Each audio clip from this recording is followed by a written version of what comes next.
Essa entrevista ela faz parte de um projeto de valorização da cultura do município, de resgate da história, da memória. A gente faz essas visitas, né? Cada um colabora um pouco assim com as suas memórias, com as suas lembranças. E depois a gente vai ter um acervo bem rico de histórias, né? Acontece que essas memórias orais que a gente diz, Sim. Elas se perdem com a morte das pessoas. Com certeza. Né? Então, se não fica um registro, se perde. Se perde. Uma história tão rica em detalhes como uma história contada, né? Nenhum documento tem essa riqueza de detalhes. É uma das coisas que eu lamento, assim, o meu pai, ele chegou aos 85, além da idade, ele tinha uma memória, assim, privilegiada, sabe? O pai lembrava datas, sabe, assim, era coisas impressionantes, assim... A mente dele, sabe, ele tinha uma capacidade de guardar as coisas, só que a gente acabou não filmando nada também, né? Tu vai deixando, um dia eu faço, outro dia, e acabou não sendo feito, né? E são coisas, tem algumas coisas que, até esses dias, não lembro o que foi que o Ronaldo, meu filho, perguntou, disse assim, ai filho, quem sabia isso era o vovô, sabe? Detalhes, assim, o pai era muito, desde de coisas de família, até no dia do velório dele, um primo meu chegou a dizer assim, puxa, Lourdes, e para quem que a gente vai perguntar agora sobre fulano, se é parente, se não é, quem que é Beltrano? Digo, pois é, né, o pai sabia dessas coisas, sabe, sempre procurei me informar bastante sobre, principalmente coisas de família e coisas, mas eu sei que eu não tenho a mente que meu pai tinha, sabe? Tem coisas que eu acabo esquecendo. Algumas coisas da história a gente sabe, mas tem coisas que a gente acaba pulando também, né? Por mais que tenha ouvido, a forma como ele contava... Não é a mesma, né? Ele, no caso, como eu disse, tem essa foto do casamento dos meus avós, né? Meus avós casaram em 25 de abril de 1924, em Ijuí. E aí eles vieram ali para Esquina Primavera, próximo de onde vocês fizeram aquela entrevista no museu ali, sabe? Só que naquela época, 1924, ali era mato. O meu bisavô, ele comprou 4 colônias de mato e cada filho veio morar ali, sabe? Então, eles foram um dos pioneiros, pode se dizer, do município, né? E depois o meu pai, quando casou, em 1955, ele veio para cá. Comprou aqui já era uma propriedade, já era uma lavoura aberta, né? Daí eles vieram morar aqui. As madeiras abriam tudo no estaleiro, né? Serrada à mão, feita as tábuas, madeira quadrada, não tinha serraria, não tinha. Meu avô, no caso, né? Era encaixada, não tinha prego, não tinha nada, né? Eu sei que eu sempre admirei muito a minha avó, porque eles casaram em 1924, com a avó grávida, daí eles vieram morar no meio do mato, derrubaram de serrote e machado as madeiras para fazer a casa de pau a pique. Aí a tia Amanda nasceu ali em agosto de 24, e minha avó, no total, ela teve 5 filhos e criou 4, mais 4 sobrinhos que ela criou, sabe? Então, eu disse assim, com todas as limitações da época, sabe, eu acho que as pessoas antigas, elas tinham mais determinação, mais força de vontade. Teve uma cunhada dela que faleceu, ela pegou os dois sobrinhos para criar. Daí a sobrinha mais velha já era mais grande, engravidou, teve uma menina, ela criou essa menina também, né? Então, assim, hoje em dia, muitas vezes tu pensa assim, mas eu não tenho condições, porque não dá. Dava sim, porque para eles não fazia diferença isso. Eles viviam da extração do carvão, né? Eles derrubavam as madeiras, faziam o carvão e vendiam em Ijuí. Eu sei que levavam para Ijuí, vendiam na ferroviária. Eu sei que vendiam lá e daí também faziam dormento para as linhas de trem, vendiam, né? Daí depois o pai, quando veio para cá, na época era criação de porco aqui, né? Plantavam milho, soja, tudo no manual, né, preparado a cavalo, boi e colhido a muque, né, trilhado naquelas trilhadeiras. Eu lembro disso ainda, ajudei a juntar soja de criança e coisa, né, tu cortava com a foicinha, jogava em cima da carroça, colocava no monte, daí trilhava, né, era bem bem puxadinho, né? Bem ensacado, tudo, né? Tudo ensacado. A granel, como é hoje. Bem... Eu gostaria que vocês se apresentassem o nome, a idade, alguma informação assim a respeito pessoal, né? Informação pessoal. Bom, eu sou Lourdes Ranke, de casa, né? De Deutschmann. Tenho 61 anos, faço 62 agora dia 27 de junho. Nasci, cresci, moro aqui. E filha de Arlindo e Ilse Ranke, né? Neta de Henrique e Albertina Ranke. Eu, Wilson Deutschmann, nascido no 1º/8/58, hoje com 63 anos. Natural de Juí, filho de Arlindo e Hilda Deutschmann. E faz 41 anos que está aqui, né? 41 anos que a gente se conheceu, casamos. Aqui. Tá morando aqui, moramos aqui. Legal, e o nome dos pais é quase o mesmo? É quase o mesmo. A nossa família tem muita coincidência. Até a Gabi teve que fazer um trabalho... Não, o Henrique, um trabalho no pré ano passado. Aí ele chegou assim, vó, daí a Lourdes, assim, a minha nora, Dona Lourdes, do lado da família do Ronaldo, a senhora que dá as informações, que daí a avó Luí dá do lado da família dela, né? Ele veio, disse assim, nome do vô, ele sabia, mas ele escreveu, né? Daí o nome do Bisa, ele lembra do meu pai, né? Que meu pai faleceu em 2019. Daí disse Arlindo, e a avó era Ilse Ranke. Ele disse assim, e os Bisa do lado do vô é Arlindo e Hilda. Vó, o Bisa era Arlindo. Eu disse assim, eu sei que o Bisa era, mas o outro Bisa também era. Daí os bisavós, Eu disse assim, do pai do Bisa aqui, a Henrique e Albertina Ranke. Tudo bem. E digo do lado do vô, Henrique e Hilda Deutschmann. Vó, tu pirou, vó. Tu acabou de falar que esse era o pai do Bisa. Eu disse, não, meu amor, é o pai. É muita coincidência de nomes mesmo da família, né, no caso. E era e eles se conheciam, o meu bisavô e o meu avô e o avô do Wilson eram amigos, e nossas avós também, só que a gente acabou, a gente se conheceu quando nós era adulto, no caso. Eu sei que antes disso, em 1972, um primo do Wilson casou com uma prima minha. Só que daí, quando eles vieram trazer o convite de casamento, eu achei super engraçado esse sobrenome, eu ria pra caramba. Deutschmann, isso não é sobrenome. Homem alemão não é sobrenome. Eu não imaginava que dali a 8 anos eu ia conhecer o Wilson. Ia virar meu sobrenome também, o tal de Deutschmann, né? Porque se tu traduzir, realmente é homem alemão, né? O sobrenome.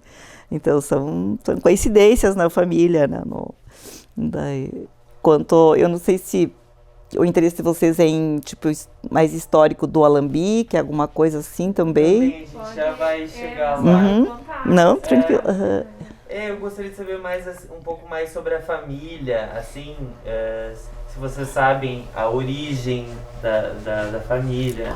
No meu caso, os pais da minha avó, tanto quanto os pais do meu avô, eles vieram da Alemanha.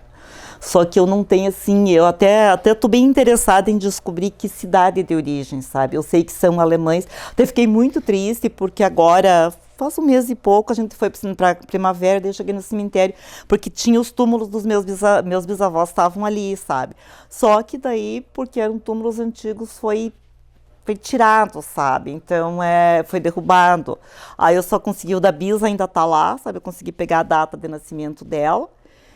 Mas o dele, não sei o que foi feito. Até eu falei com o rapaz que cuida do cemitério, disse assim, o que tu fez com o cabeçalho do túmulo, pelo menos para mim ter a data de nascimento do meu bisavô, data de falecimento, né? Daí ele disse, eu vou ver se acho, mas não sei. Só que a cidade de origem da Alemanha, eu não sei. Eu sei que são da Alemanha, que meu bisavô, no caso, eles vieram da Alemanha, acabaram descendo em Cruz Alta do trem, eles vieram de navio, daí vieram até Cruz Alta de trem, daí de Cruz Alta eles vieram a Ijuí, no interior de Ijuí, que já tinha, na época já era feito o transporte das mudanças de carroção de boi.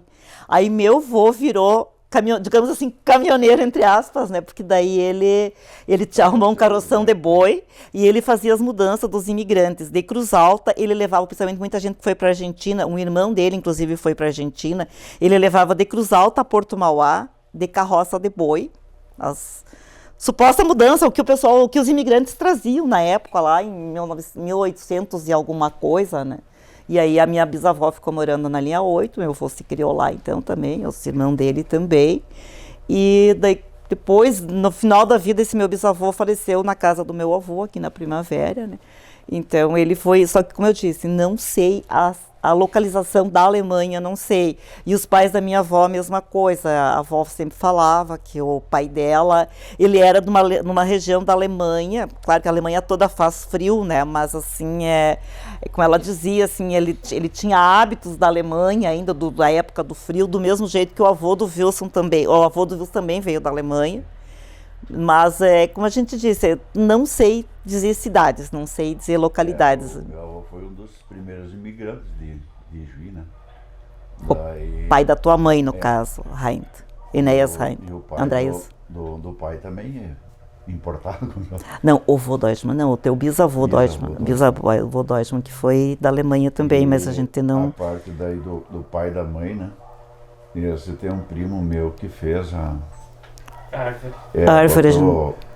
Teve mais funções, botou uma historiadora para descobrir. Lá da Alemanha tem todo o mapa, até inclusive para gente, cada neto pegar um mapa, né?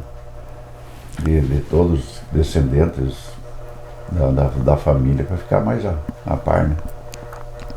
A gente sempre pergunta, assim, essa parte genealógica mesmo, sim, né? Sim. E muitas dessas informações também, muitas vezes, quem sabe, são às vezes localidades e coisas, essas informações vão se perdendo com a... Sim, foi o que aconteceu, né? Porque, que nem eu disse, documentos antigos, os documentos que a minha avó tinha, ficaram na casa da minha tia. Até esses dias eu perguntei pra minha prima, pra Lorinda do Valdir Piquet ali. Ai, sei lá, eu não sei, digo, Lorinda, tu lembra que tinha um cofrinho de ferro, ferro, sei lá, alguma coisa assim, mas era bem pesado aquele cofre. Ali tava a documentação do Bisa dentro e coisa. Mas eu sei que a avó tinha, mas eu não faço ideia de onde é que aquilo foi parar, disse ela, assim, sei lá, é uma pena, porque ali tinha muito dado, assim, que a gente poderia ter visto, que provavelmente do meu bisavô, no caso, desde que tivesse atestado de óbito ali dentro, já teria uma localização. Esses dias, conversando com o pastor Tiago, ele me disse assim, que uma maneira de resgatar dados antigos procurando a igreja, a sede da ISLB, sabe? Tipo, no caso com o meu bisavô foi Ijuí. Então, um dia que eu for a Ijuí, eu quero ver se eu vou na igreja da ISLB, da nossa igreja lá, que há dados, diz que lá fica, mesmo os livros antigos ficam guardados com datas de batismo, e aí, de repente, eu consigo resgatar alguns dados, consigo descobrir alguma coisa que me leve à localização da onde eles vieram, né? Quer dizer, eu sei que vieram de navio, sei que vieram de trem até Cruz Alta, mas da onde eu não sei, né? Então, de repente... Tem várias fontes, assim, de registros que a gente consegue as informações. Essa parte de genealogia eu gosto bastante também. Eu gosto disso. Faz anos já que eu estudo, não só a minha família, outras também. E a senhora comentou em relação aos cemitérios, também são fontes de informações, né? Inclusive a gente, e acho que vem também nessa questão dos documentos, que talvez possam ter se perdido, um pouco cultural, assim, de não ter muito guardado, de não se preservar. Eu acho que a geração anterior, a nossa, a minha até, parece que eles não valorizavam tanto essa documentação antiga, sabe, não guardavam e acabavam, como eu disse, eu falei com a minha prima, eu sei que tinha, mas eu não lembro o que foi feito, né? Então, aí... Era mais no boca a boca, né? Um contava pro outro e o pessoal na época guardava mais, né? Ele não tinha tanta preocupação como hoje, né? E essa dos cemitérios é uma pena realmente que se arranque, que se tire, né? Pois que nem até eu comentei com o Edmar Guzzi, que é o responsável, assim, Edmar, por que tu não faz um arquivo, nem que seja um caderno mesmo, desses túmulos que tu desmonta, que tu desmancha, pega e pelo menos anota os nomes que estão ali com as datas. Se um dia um familiar interessar, vai ter onde procurar. Sabe que eu nunca pensei nisso, nem pensei que alguém pudesse se interessar. Assim, pois não que vá fazer alguma diferença para mim, mas no sentido legal, digamos assim, mas é meu interesse pela minha história passada, né, no caso. E assim, que são vários ali. O Cemitério da Primavera é um dos mais antigos acho que até o mais antigo do Entre Juízes, de repente, porque, claro que aqui o de Entre Juízes mesmo, não, mas aqui o de Entre Juízes é bem mais recente, porque o primeiro é do lado da capela mortuária lá, esse faz muitos anos que foi desmanchado, então esse é dos mais antigos. Esse ali é o dos mais antigos, então, só que são vários e vários túmulos antigos que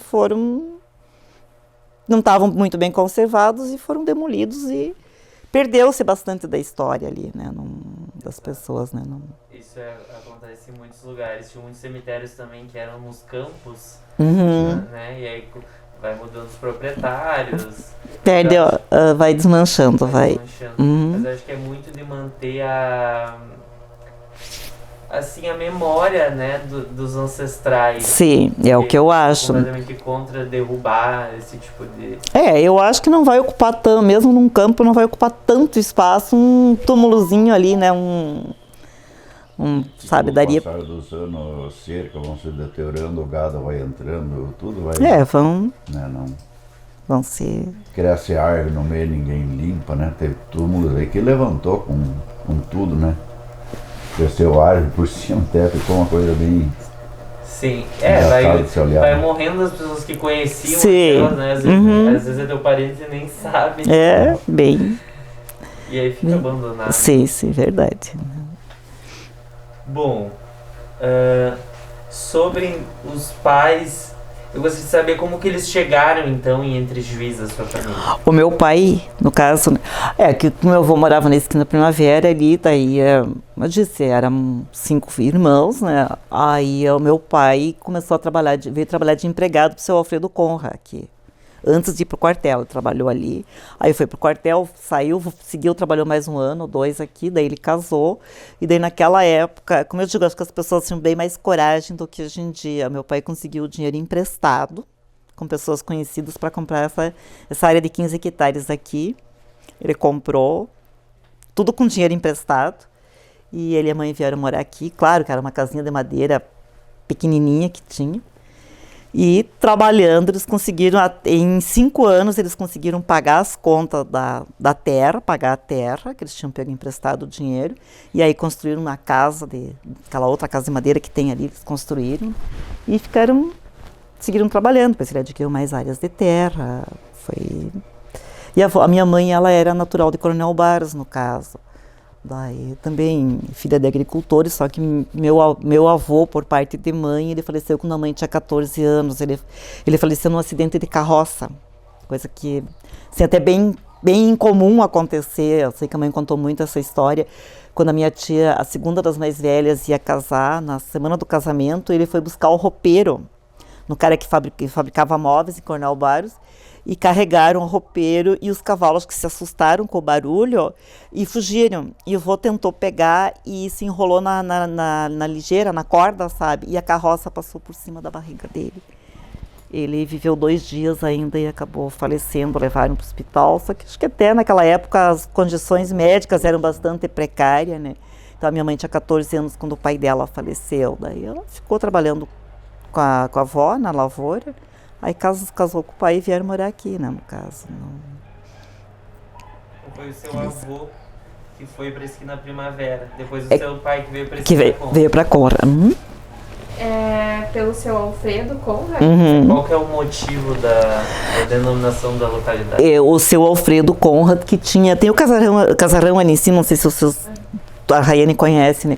O seu Alfredo, ele e os pais dele vieram morar ali, e na época ele botou uma casa de negócio, que se chamava, sabe? Seria uma loja que o seu Alfredo comprava porco. Naquela época, as casas de negócio, que ele chamava, vendia roupa, vendia gêneros alimentícios, comprava porco, farelo. Era peças de tecido. Tecido em metros, assim, que eles vendiam. E, como eu disse, daí meu pai trabalhou para eles, carregando porco, né, no caso, juntando porco, que se chamava, né, carregando. Ele tinha um caminhão que levava para recolhia no interior um caminhão pequeno, depois passava um caminhão maior e Não, o seu Alfredo tinha um caminhão maior. já tinha maior. Tá, então, como ele era. E aí, o terreno da comunidade, inclusive, o que é o estacionamento da comunidade ali, foi ele que doou para a reconstrução da igreja, que a igreja. Na época, a comunidade da Conra, o pastor dava culto na casa do seu Arthur Schmidt, aqui. E aí o seu Alfredo doou aquele terreno ali, Conra, doou, e aí foi construída a primeira igreja de madeira. Até não sei, eu tenho que ver no telefone, acho que eu tenho foto da primeira igreja de madeira que tinha aqui. E daí depois o Antônio de Souza Batista doou a parte onde é a igreja atualmente, foi o São Antônio de Souza Batista que doou para a comunidade. E aí com isso ficou o nome da Esquina Conra em função do seu Alfredo, né? Que foi o pioneiro, digamos assim, em termos de negócio, de coisa. Ele era assim, uma pessoa muito... Ele era um cara assim, muito empreendedor, uma pessoa muito ativa, sabe? Ele faleceu jovem, ele faleceu com 56 anos. Para se dizer, eu acho que foi novo, principalmente que essa geração antiga durava bem mais, né? Aí depois o filho dele não se preocupou muito ele se preocupou mais em gastar o que ele tinha herdado do que em manter. Uhum. Tanto que hoje, da família Conra, aqui não tem mais ninguém no Entre Juízes, né? Acabou só o nome da localidade mesmo, né? Isso acontece muito. Essa parte aí. O pai também foi um dos primeiros caminhoneiros de Ijuí, né? Teu pai sim, teu pai foi. O primeiro caminhão que entrou em Ijuí foi meu pai. Onde eles moravam? Qual localidade? Onde... Na época, teu pai morava na linha 4. Na linha 4. É hoje onde é a Fidene em cima. A Unijuí. Era do meu avô, Unijuí. E na esquina da 4 eles tinham um casarão grande com um porão embaixo, que era casa de negócio também. Até o vô dela puxavam dormendo do carvão, pernoitavam lá, né, ali, daí iam fazer a entrega, era um ponto de pouso, né? Eu sei que acho que era tipo um potreiro que ele largava os bois, os cavalos, e tinha um galpão que as pessoas podiam pousar daí. Pousavam ali, daí era tipo uma rodoviária. Um albergue. na época, né? E daí o tio, era o pai e o tio, e mais um empregado. Eram 3 caminhões que eles adquiriram na época. E daí depois entrou o primeiro caminhão a óleo cru. Na época não era óleo diesel, chamava óleo cru, que era um Skoda trucado de 2,5 pisos para pôr. Aí puxava, na época do Serrano, reuniam ali, já puxava o Serrano, ou puxava para Pelotas ou Rio Grande, que levavam porco, né? Meu pai conta que, acho que era Montenegro, que eles levavam no frigorífico lá, o tanque era de 200 litros de gasolina. Diz que se enchia bem e a estrada estava boa, não pegasse chuva, eles chegavam lá pro tanque, ele levava um galão de 20 litros de estepe. Se subia aquele último top lá, ele chegava, senão tinha que rebastecer ali, depois rebastecer na volta. Imagina o valor hoje de 200 litros de gasolina. E aquela vez era tudo gasolina. Daí quando entrou aquele primeiro caminhão a óleo cru, seria óleo diesel hoje, né? Mas chamavam óleo cru. E o senhor lembra, o senhor conheceu os seus avós? Sim. Lembra dessa propriedade? Sim, tudo. E já se conheciam da família? Como eu disse, a família se conhecia, só que eu fui conhecer o Wilson em outubro de 78, numa festa em Cornel Barros. A gente se conheceu, mas a família, meu avô era amigo do avô dele, mas assim, de nome, como eu disse, escutava falar bastante. Até tem uma história que meu avô, no caso, namorou com a avó dele, antes de namorar com a minha avó, sabe? Daí acabou casando com a Albertina, e daí o Henrique Deutschmann casou com a minha avó, com a avó baixinha, que a gente chamava, né? Então havia um histórico antigo, né? Mas depois, nós mesmos, a gente só foi se conhecer. Aí logo que ele casou, o meu avô veio umas vezes que ele passeio, aniversário dele, contando que ele já tinha vindo para cá. Que essa estrada aqui embaixo era a estrada geral que ia para São Luís, Santa Rosa, Santo Ângelo, Entre Juízes, era tudo por aqui, antes do asfalto ali. A 285 substituiu essa aqui. Tinha uma estradinha para cima, só cruzava a cavalo. Eu fui visitar um amigo meu que era o seu Vaire ali em cima da serraria. Finado Alfredo Vaire. Alfredo Vaire. Eu vim a cavalo de Juí e fui visitar. Diz aí para cruzar tinha que cortar uns galhos para poder passar com o cavalo, tu vê. É a travessão aqui. Ali aí, né? Daí tu vê tantos anos depois ele se lembrar que ele tinha vindo a cavalo, né? Não tinha carro. Era o meio de transporte da época, né? E uma coisa que ele contou também que foi a maior alegria dele, a viagem mais bonita que ele fez, foi visitar uma irmã na Argentina e foram em dois, ele ou três, sei lá. Foram em três. A pé visitar lá na Argentina. Foram atravessando campo, rio banhado. Foi na ida um dos irmão dela, que era dele, outro Henrique, né? Sobrinho. Foi tudo bem, mas na volta tiveram que comprar um cavalo de um fazendeiro que ele não aguentou mais caminhar. Daí que cobraram o cavalo lá e na volta cada um andava um pouco, sabe, para chegar de volta. Mas disse que essa ele nunca esqueceu, né? Foi uma das viagens mais bonitas que ele fez. Na época não tinha outro meio, né?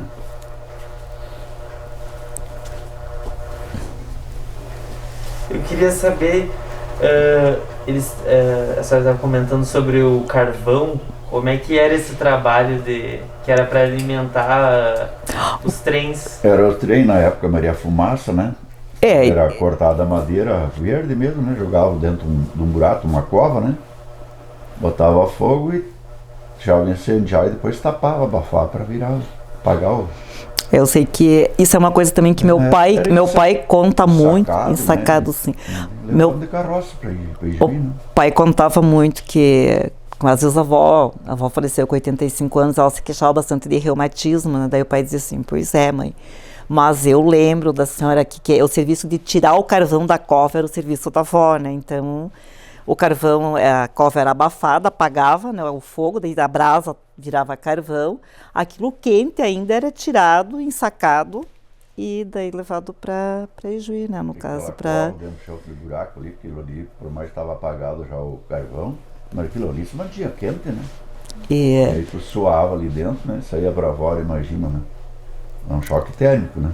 O meio de sobrevivência deles era o carvão, erva, que eles daí das partes já abertas eles foram plantando erva, que daí também eles mesmos faziam a erva, sapecavam e faziam tal de erva, também levavam para Ijuí para vender. Eu não sei o porquê, isso eu nunca perguntei para o meu avô, que meu avô faleceu, eu tinha 16 anos na época, e depois pro pai também nunca me interessei em perguntar o porquê não Santo Ângelo, que seria mais próximo. Eu não sei se pelo fato do vô ter vindo da linha 8, conhecer Ijuí melhor, eu imagino que fosse isso. Que... Eu não sei, eu acho que na época tinha Niri Miller e viram. O Grimm, o vô falava muito no tal de Grimm. Niri Miller foi uma das primeiras empresas que tinha. Eu sei que eu... Assim, comprava as coisas meio que beneficiavam, empacotavam e eu imagino adiante, então. Eu imagino que devia ter sido pelo fato dele ter vindo da linha 8, próximo a Ijuí, então conhecia lá, aí ficava, e a esquina Primavera, acho que vai dar quase a mesma, não, ainda é mais perto do Santo Ângelo, mas não é muita diferença de quilometragem, né? Então o negócio deles era tudo em Ijuí que eles faziam, né, para levar essas coisas. Até tem uma história, assim, da família também, uma história, não sei se interessa ou não, mas o meu avô, na época, ele casou e daí ele veio morar ali no meio do mato, mas meu avô não tinha servido quartel ainda.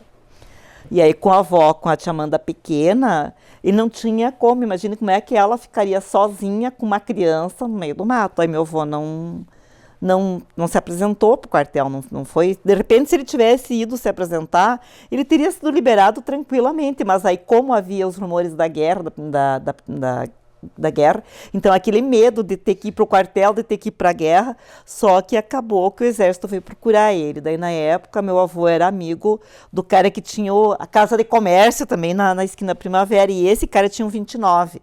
Aí o combinado era assim, se o exército viesse, O cara buzinava no 29 ali, meu avô corria pro mato. Aí 2 vezes eles chegaram lá e encontraram só a avó não sabia, dizia que não sabia onde é que ele estava, beleza. Mas a terceira vez eles vieram por Coronel Barros e não passaram em frente, daí meu avô foi preso. Por não ter servido o quartel, né? Aí na época o cunhado dele, da linha 8, o Frido Schadek, ele tinha condições financeiras, sabe? Eu sei que o avô sempre contava que ele pagou o valor de uma colônia de terra para um cara do exército liberar ele para ele não precisar servir, sabe? Tal de Jorge Bauer. O avô sempre falava que o nome desse cara do quartel era Jorge Bauer. Aí esse cunhado do avô pagou então para o avô não precisar servir, né? Então, porque, que nem eu disse, hoje em dia tu partiria da lógica, poxa, tem mulher, tem filho, não vai precisar servir, beleza, né?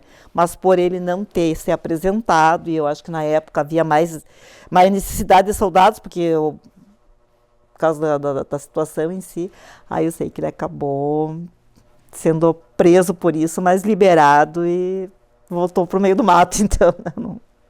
Quem era esse comerciante da esquina da Primavera, a senhora se recorda? É Krieger o sobrenome dele. O primeiro, na verdade, era esse Krieger que eu não sei o nome. Eu só sei que era Krieger o sobrenome. E depois... Krieger que ajudou lá na buzina. Que buzinava, esse Krieger, eu não sei. Eu sei que ele é avô do atual, do Júlio Krieger que eu conheço. Agora era um Krieger, o primeiro nome dele eu não sei. Eu sei que o sobrenome era Krieger, né? Esse que buzinava, então, para alertar o vô. Imagine, naquela época, a buzina do 29 não é tão alta, mas como havia um silêncio total e o vô já estava sempre de butuca, né, também. Aí não era longe, dava 1 quilômetro mais ou menos, então a hora que o 29 buzinava, eu vô sabia que tinha que... Eu sei que era Krieger, eu não sei o primeiro, não... Isso é uma das coisas que meu pai guardava nomes, como eu te disse, são coisas que pra mim fugiu, não... Mas eu sei que o sobrenome era Krieger, né, desse cara. De infância ele dava nome e dava. O pai sim, o pai tinha essa memória pouco tempo privilegiada. Antes de falecer, dizer, só tenho 2 ainda. Colega de farda. Colega de farda. Isso meu pai, no ele, caso. Acho que agora tá chegando minha hora também. Mas ele brincando assim, né? Não, tava bem, foi meio de repente, né? Mas são coisas que a gente não esquece. O que vocês diriam assim, que vocês herdaram, assim, uma herança então dessa descendência alemã, algum hábito, alguma comida? Bom, eu acho que assim, principalmente, eu diria assim que eu herdei do lado do meu pai e da minha mãe o amor pela família, a preocupação com filhos, com o bem-estar da família no geral, sabe? Eu acho que sempre foi uma preocupação muito grande do pai e da mãe com família, e eu herdei muito disso, sabe? Sabe, tá sempre disposta a ajudar eles, a tentar proteger, tentar ajudar, sabe? Assim, acho que isso é uma das coisas que eu herdei, né? Quanto a hábitos de comida, a cuca, né? Uma coisa que a gente aprendeu a fazer desde o tempo da avó, da mãe, né? Cuca, bolacha, são comidas típicas mais assim, né? De alemães, eu acho. Tudo feito em forno de barro, né? Não tinha esses fornos elétricos. Isso, na época, né? Hoje eu não tenho mais o forno de barro, né? Não, mas Eu lembro, a avó fazia aquelas fornadas de...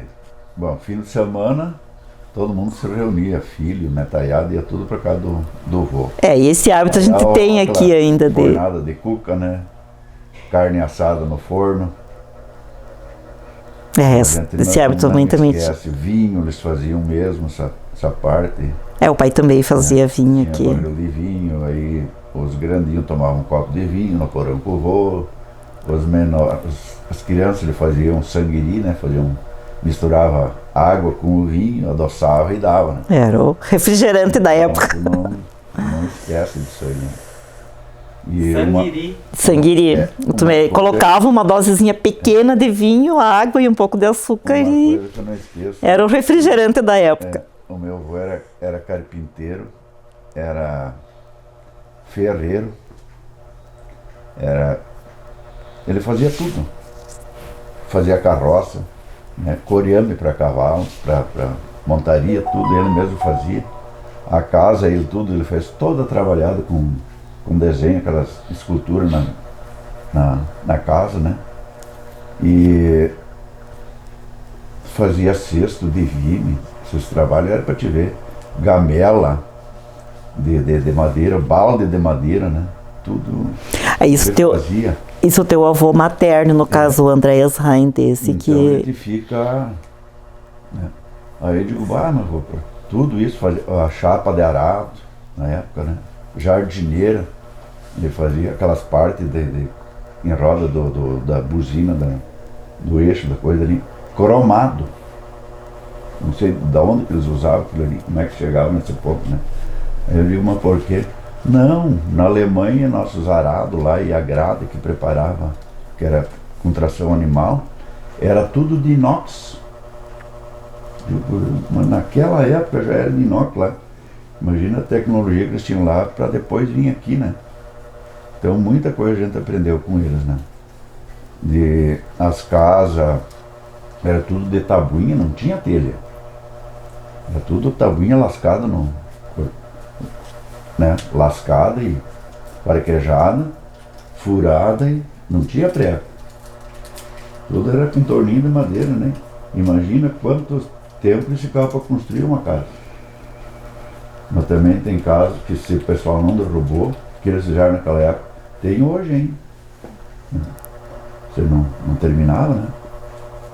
E dos porcos, o que eles faziam também a partir disso? No caso, aqui para fazer dinheiro, digamos assim, na época, era comercializado, eles criavam.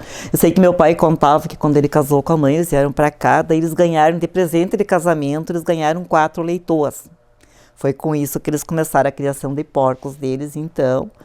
E aí era vendido, era engordado, a lavoura era toda plantada com milho, toda em mandioca, e também comprava mandioca, era tudo, era cozinha. Isso eu lembro também ainda das panelas, das tachadas de lavagem que cozinhava, engordava o porco. Daí esse Alfredo Conra aqui era, aí depois que o seu Alfredo parou com a Casa de Comércio, aí teve o seu Reinaldo Ulcifer na Central, que ele comprava para as Forte-Kirchner de Cornel Bares. Eles compravam, aí no caso depois, o que eu lembro, que daí já não era mais o seu Alfredo, era o seu Reinaldo Ulcifer, aí eles forneciam o farelo, na época que a gente comprava, eles financiavam, digamos assim, tu pegava o farelo, daí quando tu entregava os porcos, avisava o seu Reinaldo, ele levava os porcos, levavam embora, os Kirchner compravam, e aí descontavam o que tinha gasto em ração, em farelo, e o resto do dinheiro, e era disso que se vivia, né? E claro, a gente sempre carneava, a carne que a gente consumia era carne de porco, que era carneado porco,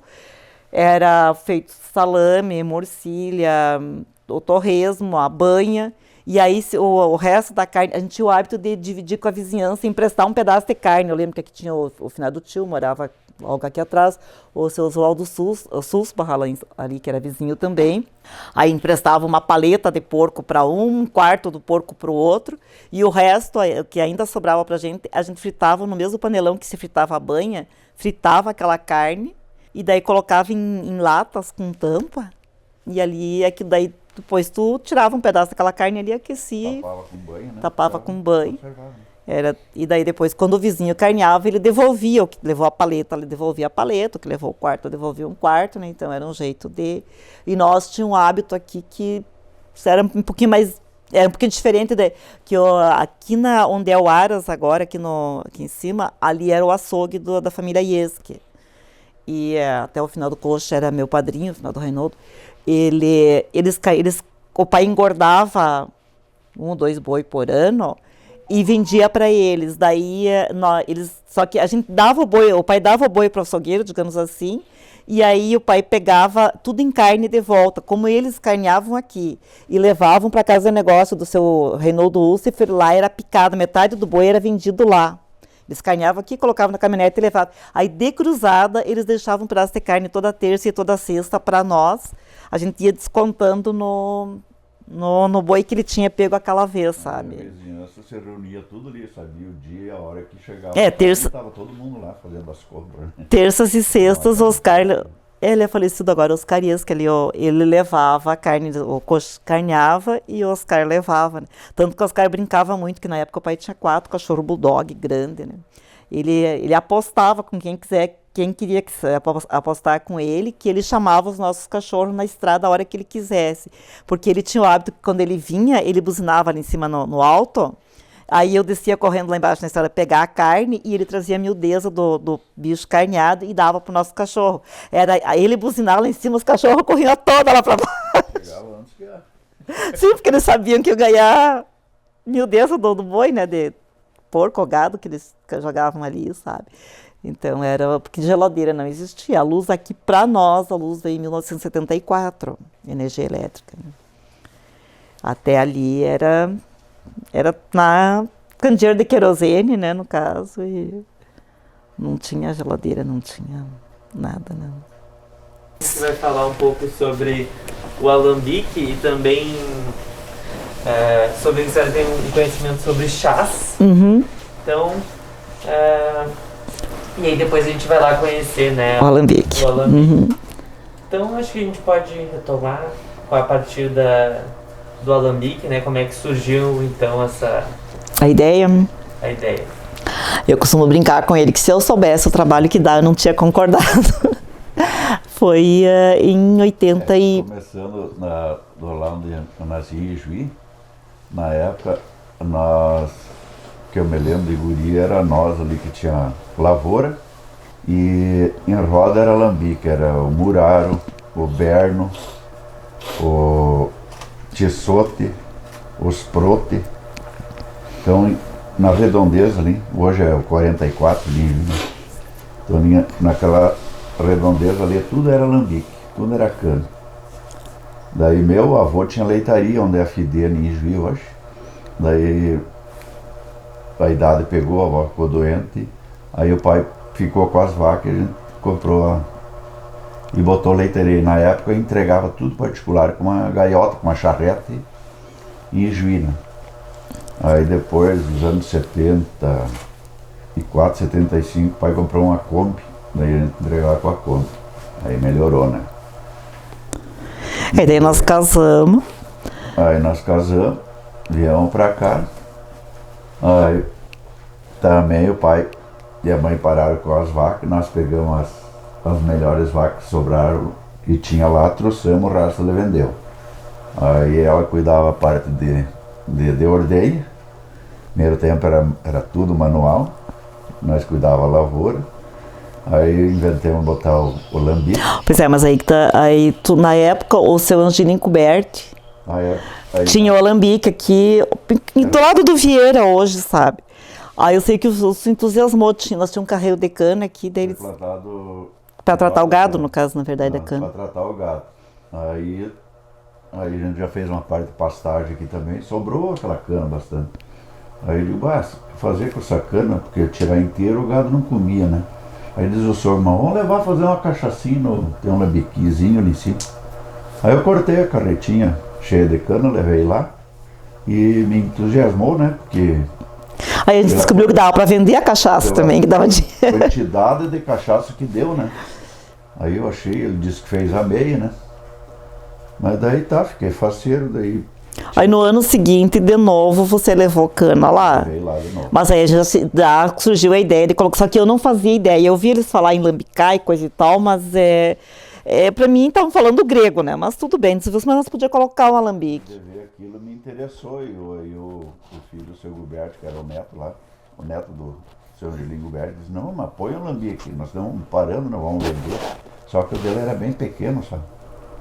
E aí me interessava mais no grande. Daí tirei o nível da água, né, para vir a água sozinha, que o importante é a água, para resfriar a serpentina.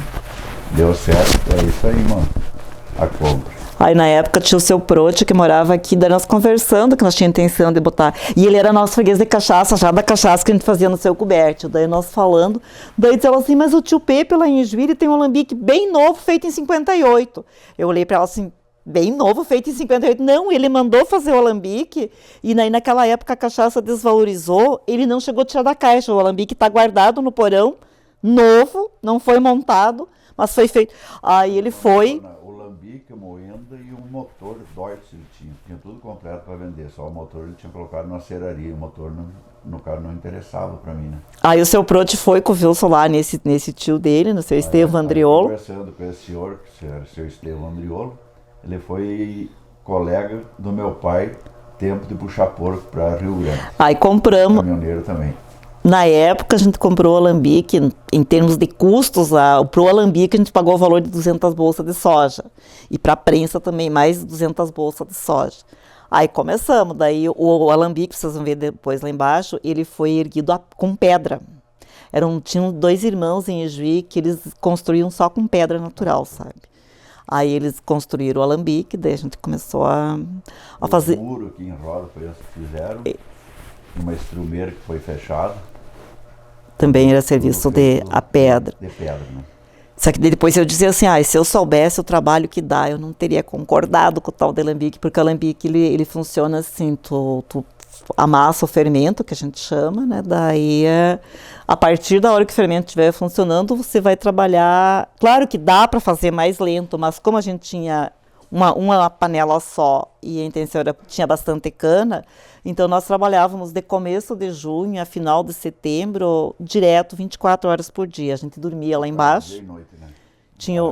Tinha o puxadinho lá, que a gente lavava uma cama no inverno, tinha uma cama lá. E aí de hora em hora, tu arruma o fogo. Todo dia é dia, cada panelada de cachaça, de guarapa, ela leva 8 horas de fogo. No caso, depois ela fermentada, ela fica 8 horas. Então, de 8 em 8 horas, tu vai... 600 litros de guarapa. De cana fermentada, né? Dá em torno de 100 litros de cachaça, né? E isso leva 8 horas para sair, né? Daí, durante essas 8 horas, tu tem que manter o fogo, tu não pode apressar demais. Quanto mais lento sair, melhor.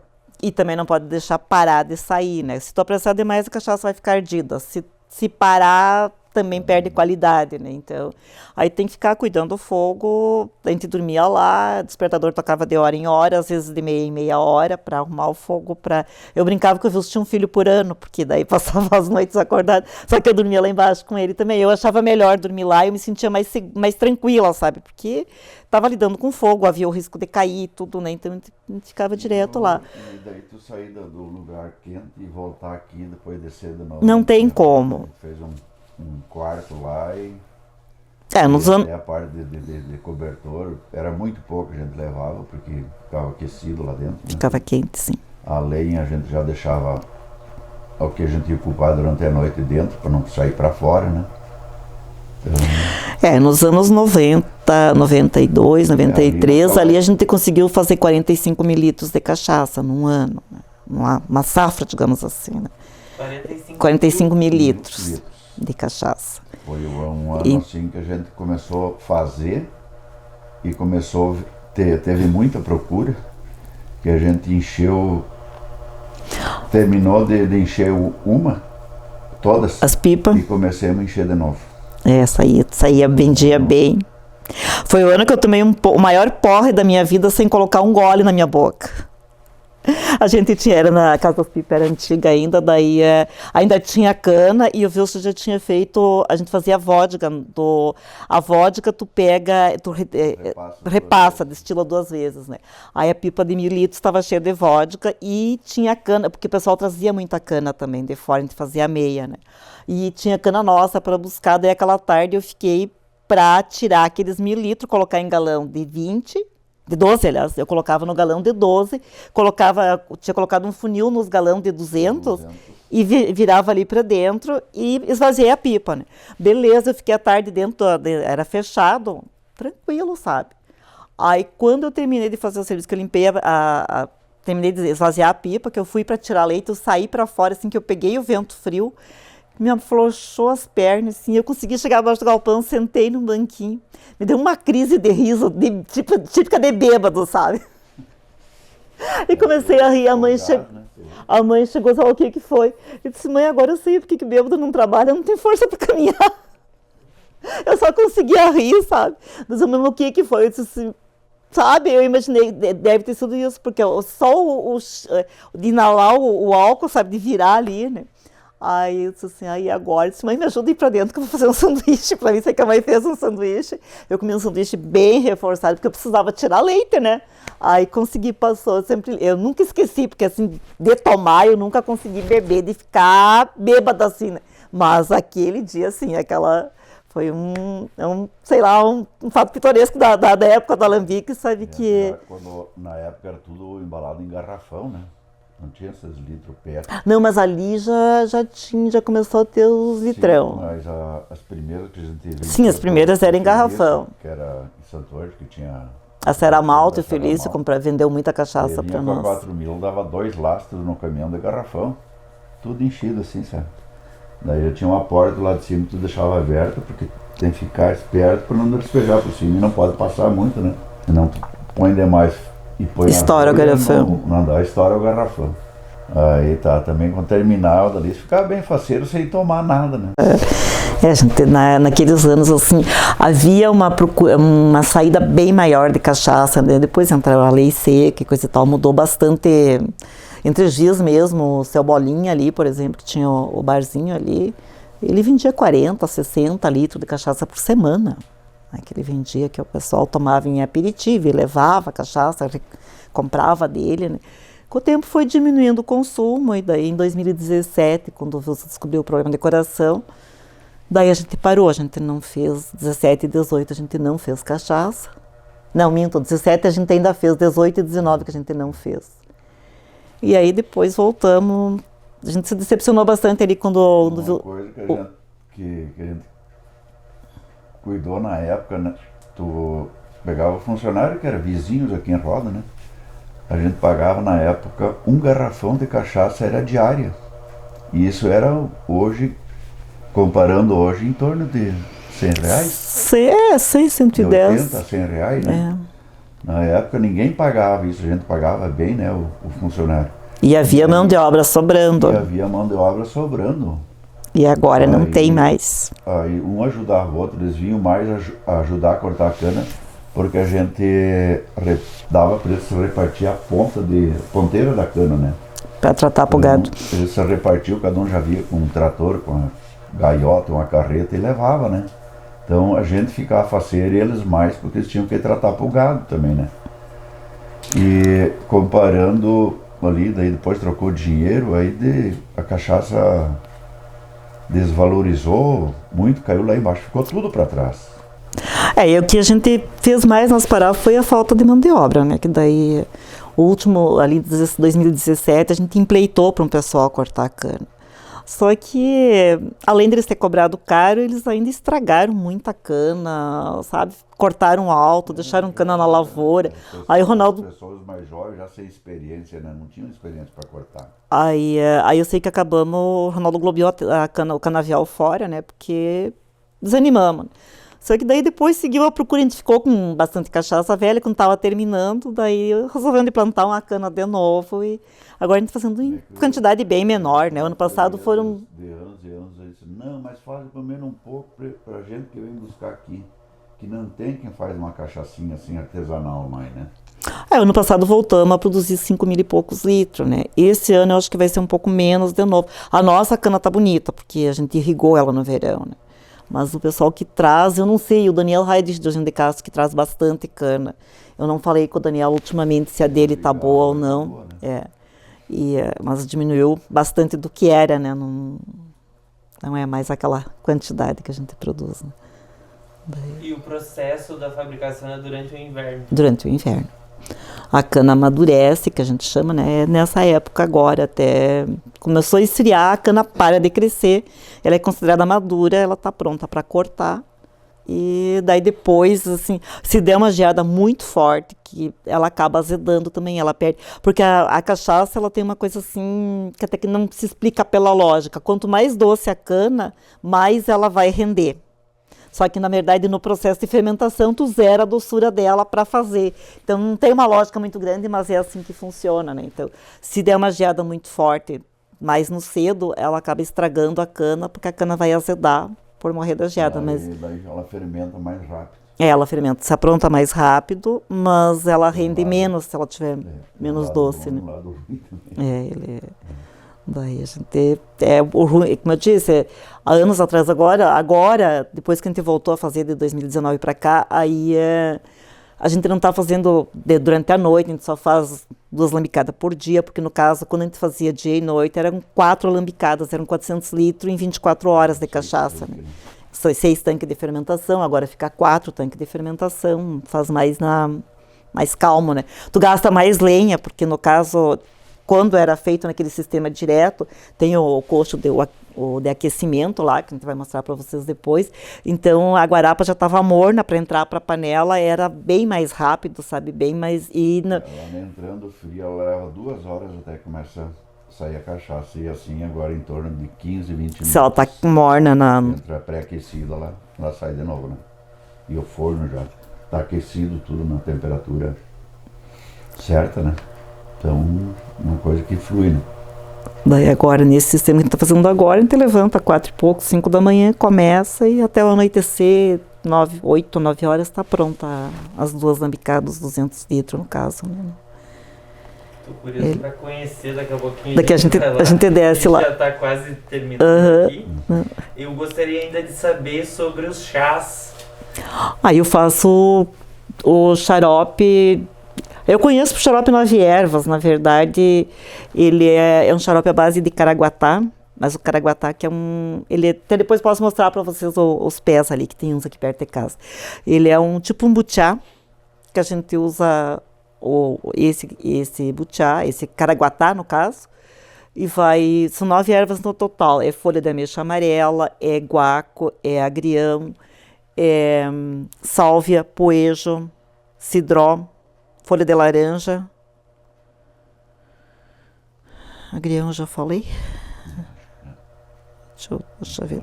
Eu tenho anotado ali, deixa eu pensar mais um pouquinho. Guaco, agrião, cidró, malva. Ameixinha amarela. O caraguatá. Poejo, a milho em ramas. E eu conheço por terramicina, eu não sei se ela não é a terramicina, um chá vermelho. Acho que deu as 9 daí, né? E cachaça. Não vai cachaça no xarope, não vai cachaça, não bota cachaça onde não tem. Isso aí a gente ferve com açúcar e depois termina de adoçar com mel. E aí eu coloco em vidrinhos e eu até vendo ele. Acho que até tu já comprou, né? Daí ele é feito, ele é muito bom para pulmão, para tosse, para gripe, até tem pessoas que compraram de mim que curaram sinusite com ele, que bronquite asmática também. Eu aprendi a fazer isso com a minha avó. Isso é antigo 9 ervas que a gente chamava, né? Então esse é um dos xaropes que eu faço bastante, né? No caso, é só produto natural. Claro que vai 1 quilo de açúcar na hora de ferver. Só que finaliza ele com mais 2 kg de mel, no caso, assim, tu faz a receita, né? Daí, que legal. E esse tipo de medicina, né, através de ervas, era muito mais comum no passado. A minha avó tinha chá para tudo, digamos assim, né? A gente costumava dizer isso, né? Como eu disse, a dificuldade financeira da época, eles cresceram ali. A minha avó foi parteira. Acho que aprendi do meio na marra, né? E ela benzia também na época para meningite, para esses problemas de criança, ela benzia. E aí chás era uma coisa que a avó sabia em quantia, né? De compressas para machucado, chá para isso.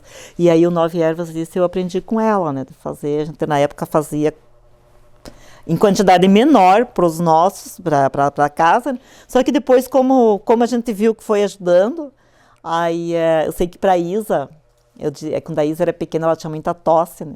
Dava um frasquinho para um amigo, aquele já dava para outro amigo, e a Isa ajudou, né? E aí, a Isa é a minha neta mais velha, né? Daí ela não gostava de chá e xarope, essas caseiras, e dar remédio era uma briga. Aí eu sei que eu tinha esquecido desse chá 9 ervas, aí a gente foi no A de Guiver ali, que tinha a velha Guiver que benzia. Daí ela foi me ensinar, ela assim, Lourdes, mas dá para fazer assim com caraguatá, e eu tenho. Digo, mas é o chá que eu fazia há anos que eu não fazia mais. Daí eu sei que na época ela me deu os caraguatá, e eu vim em casa e fiz esse Isa, e ela tava com uma bronquite asmática bem feia. E ela era amiguinha do Gabriel, disse assim, o Gabriel mandou um melzinho para você, Isa. Aí ela tomou o melzinho, ficou boa da tosse. Aí por muitos anos a gente chamava, de vez de xarope 9 ervas, era o melzinho do Gabriel, porque era o que a Isa tinha tomado, sabe? Então são receitas bem antigas, né? Que essas, acho que a Rayane deve ter conhecido a Guiveira ali, ela era benzedeira e coisa e tal. E ela e a minha avó eram da mesma idade, então elas tinham a mesma receita de de xarope também, né? No caso de Caraguatá, esse daí a gente é um dos xarope antigo que eu aprendi a fazer, né? Legal, isso também é uma coisa que cai cada vez mais em desuso, assim, o benzimento, né? Esse tipo de conhecimento também foi se perdendo muito. Sim, foi verdade. E tem coisas assim que eu nunca esqueço, e como eu disse, eu acho que a gente não raciocinou muito, que algumas coisas a minha avó me ensinou, alguns benzimentos, tipo cobreiro, ar do sol, essas coisas eu aprendi a benzer. Mas a avó, ela benzia, seria aperto no coração se tu traduzir do alemão para o brasileiro. Eu lembro que o Ronaldo tinha 1 mês e pouco, e nosso filho mais velho, o Ricardo, eu tive sarampo quando eu estava grávida, e antes de fechar 8 meses de gravidez. Aí o Ricardo nasceu prematuro, de 8 meses. E aí ele teve muito problema de saúde, porque ele nasceu prematuro por causa do sarampo, e aí com 2 semanas, 10 dias de vida ele teve sarampo e broncopneumonia, aí trataram ele com penicilina, ele era alérgico. Resumindo, a gente ficou 4 meses em Santa Maria com ele só se salvou porque a gente foi para lá, né? E o médico dela era muito bom. Aí depois, quando eu falei em engravidar de novo, a avó ficava, e a avó, depois de viúva, a avó ficou morando assim com os filhos, ela ficava 1 mês aqui em casa, ela ia para casa da tia, daí ela voltava mais 1 mês aqui. Aí a avó começou a dizer, ai, que tu vai ter mais filho? Tu não passou que chega com o Ricardo, porque não sei o que, aquela mentalidade, né? E eu disse, não, vó, eu quero ter mais um filho. Como eu sou filha única, eu sei o quanto isso é ruim, eu quero ter mais um filho. Aí quando o Ronaldo nasceu, ele tinha 1 mês e pouquinho, eu ia dar mamar para ele, ele não conseguia mamar, ele chorava e não... Ele chorava de fome, mas não conseguia mamar. E a avó chegou aqui de tarde. A Valdir veio trazer ela, daí eu disse para mãe, tu não fala para a avó que o Ronaldo não está bem, porque ela me torrou tanto antes de eu engravidar, e quando eu falei que estava grávida, nós fomos levar o Ronaldo na pediatra, ela examinou. Ela disse, é cólica. Eu disse, doutora, não é cólica, porque ele chora de fome, só que parece que quando ele vai mamar, ele não consegue mamar. Daí... Tá, a gente veio embora, ela deu uns remedinhos para cólica, deu uns remedinhos, mas eu passei a noite tentando dar mamar para ele, e ele não conseguindo. Daí de manhã eu disse assim, mãe, fala pra avó que o Ronaldo não tá bem, né? Que a avó tava lá na casa da mãe, né? Daí a avó, com seus 80, ela vai bico, mas ela não tinha nada de burra, né?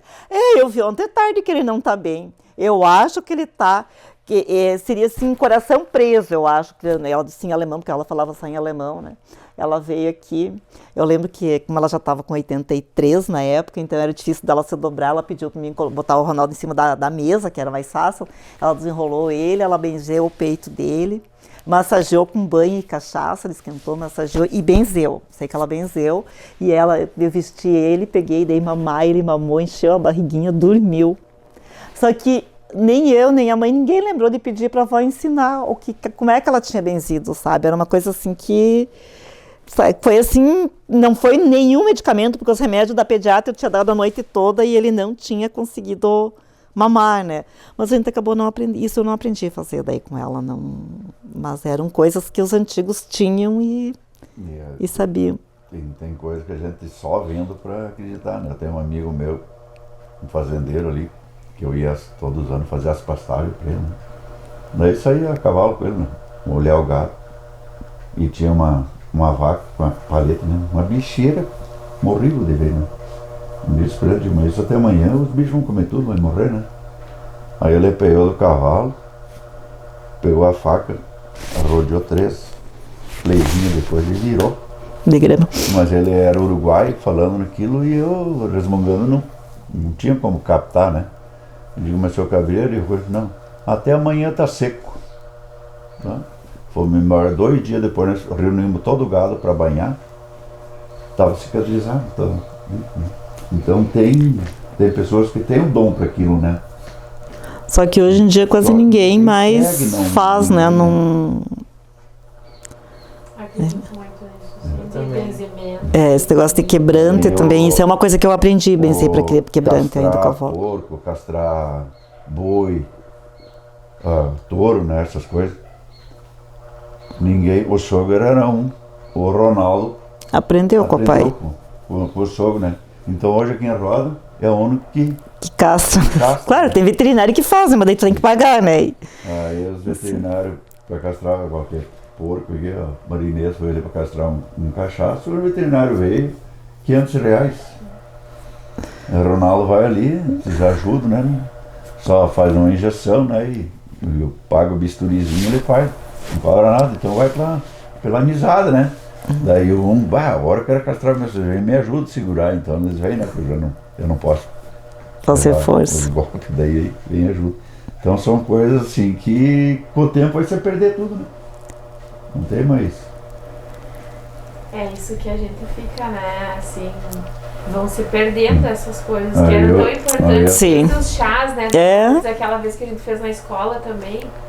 Tipo, alguma coisinha fica na cabeça deles, né? Sim, sim. Porque é tão importante essa valorização dos avós, tipo, do conhecimento, né? São, como eu disse, antigamente a medicina era toda ela caseira, né? Imagina uma pessoa para... Só faz uma ideia, morando tipo lá na esquina Primavera, que daqui até na Primavera dá uns 15, até Santo Ângelo dava 30. Já pensou para tu ir de carroça, de boi ou de cavalo, de lá a Santo Ângelo procurar um médico? Dependendo do que. Meu pai foi picado, claro que não foi uma cobra tão venenosa assim, mas meu pai foi picado de cobra e a avó benzeu e colocou cachaça de cobrina e meu pai ficou em casa, né? Claro, depois a mãe, minha mãe foi picada de uma cobra cruzeira, a mãe teve muito mal. Mas o pai de Piá, 16, 17 anos, foi em casa, foi com o benzimento e a cachaça de cobrina. Curou, né? Não... Isso é uma coisa que também eu tenho até hoje, a cachaça de cobrina eu sempre faço, sempre tenho arrumado. Qual que é a diferença? A cachaça de cobrina, ela é uma árvore, que é a cobrina essa, tu tira a casca dela, tu torra no forninho com sal e coloca num... Hoje a gente usa o litrão PET, né? E coloca com cachaça, só que daí no caso o Phil sempre faz a cachaça, ele destila 2 vezes, um tanto para usar para remédio, dela fica mais forte, né, quase uma vodka. Tu deixa aquilo ali, daí para... Aqui virou, as crianças vão botando o nome nas coisas, aqui para as crianças é a cachaçinha do Bisa, porque sempre era meu pai que fazia cachaça de cobrina, né? Então é para uma picada de mosquito, para um arranhão, para qualquer coisa. Até uma coisa que a gente descobriu depois, que o Wilson... Se eu passar, estanca o sangue lá. O Wilson é anticoagulado. Ele é anticoagulado, né? Ele tem válvula mitral, ele é anticoagulado. Aí, conversando com a dona Marlene e com a Norati, que o seu Alfredo também era anticoagulado, o seu Aludes, tu conhece cachaça de cobrina? Eu digo, não, eu tenho cachaça de cobrina e faço. Tenha sempre a mão, porque é o que estanca o sangue do anticoagulado. É o que... E realmente, o Wilson depois, já foi ano retrasado, ele conseguiu cortar o dedo na serra elétrica. Eu ia limpar um peixe, mais peixe para Semana Santa ali. Eu vou picar para ti na serra elétrica. Eu digo, não, deixa que eu limpo com a faca. Não. Aí foi lá no primeiro peixe que ele foi picar, ele abriu o dedo. Aí peguei cachaça de cobrina, coloquei em cima, coloquei um algodão e disse pra Lu, pra minha nora, digo, Lu, leva ele pra fazer ponto. Se a senhora esconder bem o sangue, eu levo. Disse, porque a Lu não pode ver sangue, né? Digo, não, tranquilo, já. Só que encharquei o algodão com cobrina, quando chegar lá no posto de saúde não estava sangrando, tinha estancado o sangue mesmo. A cobrina tem esse poder de estancar o sangue do machucado. Né? E para picada de mosquito, para qualquer coisa, ela é antialérgica também, né, no caso. E daí O que é o quebrante? Quebrante. Como é que eu vou te dizer? Não sei se a ciência explicaria isso. A criança com quebrante, ela não consegue dormir. Ela chora toda hora. Quando ela dorme, ela fica com o olhinho meio aberto. Parece que o olho dela não fecha bem. Minha avó sempre dizia isso, que quem põe o quebrante na criança, a pessoa não faz por gosto. Tu olha, ou tu gosta muito, acontece muito de casos assim que a pessoa gosta de criança e não consegue ter filhos, ou assim, acha a criança muito bonita, fica encantada com aquela criança. É tipo uma inveja que tu joga em cima da criança, tu de repente não faz por gosto, só que tu tira o sossego da criança, né? Aí tu benze ela. Na verdade, o benzimento é uma oração pedindo para Deus, né? A criança dorme tranquilo, sabe? Bem... Interessante. E algum outro chá que a senhora se recorde? Eu uso o chá de coqueiro vermelho, por exemplo, quer dizer, eu tomei, fazem 18 anos, que eu curei minha rinite com ele, né? Esse é simples, é só tu pegar o coqueiro vermelho, a madeirinha dele, ferver com água, e tomar. Eu, no caso, tomei aquela vez 1 mês, direto. Fervia 2 litros de água com o chá de manhã, tomava uma xícara quente e o resto eu tomava por água durante o dia. Em 1 mês que eu tomei, eu tinha problema de rinite, assim, de não... Eu fazia injeção de corticoide uma vez por mês e mesmo assim eu espirrava, eu só parava de espirrar quando começava a sair sangue do nariz. Na época tinha vaca de leite, então lidar com farelo ou pó da casa, qualquer coisa para mim me atacava a rinite. Nunca mais tive. Outra coisa que eu uso é o caruru com cachaça também. Tu deixa 9 dias guardado num balcão escuro e aí depois tu inala ele, tu cheira ele várias vezes por dia para destrancar o nariz, para sinusite, para essas coisas, é muito bom. Outro chá que eu tenho, outra coisa que eu tenho sempre arrumado é mestruz com cachaça e sal, que é para batida, né? Para batida, para dor nas juntas, tu amorna e põe uma compressa no machucado, né? São coisas caseiras que... Vinagre de vinho caseiro com sal para uma batida também, muito bom. São vários chás assim que a gente usa, né? Marcela com gemada para tosse. Também chá de Marcela bem quente. Lá tem uma gemada bem batida, coloca o chá de Marcela quente, toma na hora de dormir de noite. E cama, de noite não, é na hora de dormir mesmo que tu toma ele, né? A maioria das tosses... A senhora aprendeu com a sua avó? A maioria dos chás era a dona Albertina, como a gente dizia, que ia passando as receitas, né? Que ia fazendo e a gente foi aprendendo com ela, né? Foi o hábito eu parei 2 anos e meio, quase 3 anos com eles em Cornel Barros, que eu estudei lá com ela, né? Na época o avô era vivo também. Então muita coisa, como eu disse, desde os benzimentos, a gente estava sempre ali quando as pessoas vinham. A avó benzia, são coisas que eu não aprendi. Por exemplo, a avó benzia para catarrata. E ela curou várias pessoas da catarata. Os avós deixaram muito, né? Até a língua alemã, né? Essa sai bem no alemão. Eu falava só em alemão até ir na aula, né? Aí eu sofri. Hoje falava e entendia. Hoje compreendo tudo, mas falar muito pouco. Eu percebi agora que eu tô com dificuldade de alemão, porque assim, enquanto a avó foi viva, a gente falava em alemão. Com ela, quando ela estava aqui, era direto. Depois, com o pai e a mãe, menos, porque como a gente trabalhava bastante com pessoas que não falavam em alemão, que trabalhavam para nós no Alambique, eu nunca gostei de falar uma língua que a pessoa não entenda, sabe? Então os guris não aprenderam, porque o Wilson também já não falava menos, né? Só que agora, semana retrasada, que teve um primo do Wilson da Alemanha aqui, que eu fui falar com ela, que ela é alemã. Puxa, no meio da frase fugia a palavra, sabe? Eu tô percebendo que eu tô começando a ter dificuldade por falta de praticar o alemão, né? Não, praticamente aqui em Roda tem a dona Elvira do seu Rudigens que fala alemão, de resto quase não tem, então a gente acaba não praticando, né? Mas foi uma das coisas que eu aprendi com a avó também, com o vô, né? E até, como eu disse, é bom porque às vezes tu ainda encontra uma pessoa que não fale, né? E que no caso é esse primo do Wilson que veio, ela é da Alemanha, daí ela comentou que foi dos poucos lugares que ela conseguiu se comunicar com alguém, né? Que foi aqui em casa, no caso. A hora que vocês quiserem descer. Muito legal. Sim, pra gente encerrar então, a gente sempre pede assim, qual que é a importância, então, né, de se preservar a história, a memória das famílias, esses conhecimentos, né, que são absorvidos pelas gerações, a nossa ancestralidade, né? Qual que é a importância de se realizar esse trabalho? Eu diria, assim, que é um jeito de tu manter a tua própria identidade, né? É a tua história, é a tua... sei lá, não sei se é orgulho a palavra certa, é uma coisa assim que eu gosto muito, eu vejo na Gabi, na minha neta, esse interesse por coisas antigas, sabe? Por saber história, por saber essas coisas, sabe? Então eu acho que isso é muito importante, porque eu considero assim a minha identidade, de onde eu vim, como que eu cresci com... Eu acho assim que isso é muito importante para as pessoas, porque assim, hoje em dia, principalmente, tem muita coisa assim, tirando, digamos assim, como é que eu vou te explicar a palavra certa agora? Eu acho assim que, digamos, os modernismos, tem muita coisa assim que não estão valorizando família, não estão valorizando isso, e eu acho que as pessoas acabam se perdendo no mundo, né, não sabendo nem para onde vão, porque eu acho que eu preciso saber de onde eu vim para saber para onde que eu quero ir, né? A gente conta para os filhos, mas e os netos? Para os netos também, né, no caso, que nem eu disse. Já, mas amanhã depois os netos, será que vão... Como eu disse, eu vejo na Gabi esse interesse de saber coisas de família, coisas de passado, né?